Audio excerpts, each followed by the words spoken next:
When you buy a plane ticket, you probably think that's how the airline makes its money. But what if I told you that's not even the most important part? Today, we're going to crack open Delta's latest earnings report to uncover the surprising strategies that are keeping them flying so high. So, here's the game plan. We'll start with a quick financial checkup, see how healthy they are. Then, and this is the really juicy part, we'll get into their whole strategy around premium passengers. And you can't talk about that without talking about their loyalty program, which is, well, it's a gold mine. After that, we'll peek under the hood at how they're managing costs and then wrap it all up by figuring out what this means for you the next time you fly. All right, let's kick things off with the big numbers. Section 1 is all about the big picture view of Delta's performance. So you gotta ask the big question first, right? How are the books looking?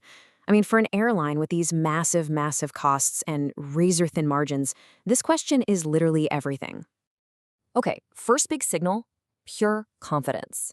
Delta's feeling so good about how things are going that they're actually raising their earnings outlook for the whole year. We're talking about $6 a share. For investors, that's a huge signal that they think the good times are going to keep on rolling. And it's not just that. Check this out. They're also boosting their free cash flow outlook to as much as $4 billion. Now, free cash flow, that's the real good stuff. It's the cash left over after you've paid all the bills and reinvested in the business. Having that much cash on hand, it gives you so much flexibility. It's a massive sign of a super healthy company. And look, you don't just have to take my word for it. The CEO himself, Ed Bastian, he pointed right to this. I love this quote. He talks about building a fortress balance sheet. He's not just thinking about a good quarter, he's playing the long game. He wants an airline so financially solid it can handle pretty much anything thrown at it. Okay, so where is all this money and confidence coming from? This isn't just luck. It's all part of a very deliberate, very focused strategy, and it all revolves around the people sitting at the very front of the plane. Now, this slide, wow, this tells the whole story in just two simple numbers. On one side, you've got revenue from premium seats, first class, Delta One, that's up a very nice 9%. But then look at the other side. Revenue from the main cabin, it actually dropped 4%. Now, you might think that's bad news, but it's not. It's proof that their strategy is working exactly as planned. And Delta's president, Glenn Howenstein, he laid it out pretty clearly. He basically said that their focus on travelers with higher incomes gives them a huge advantage, especially when folks with less disposable income might be tightening their belts. It's like they've found a customer base that's just more resilient to economic bumps. And believe me, they're not taking their foot off the gas. They're going all in.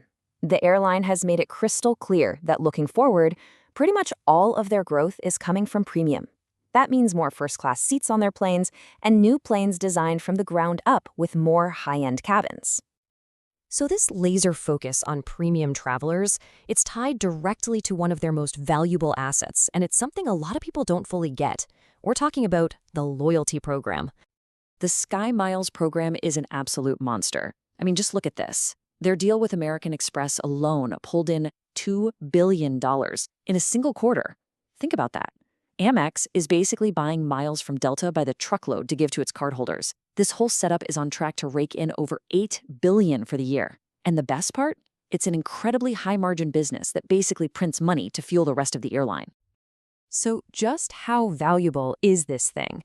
Well, think of SkyMiles as a piece of prime Manhattan real estate.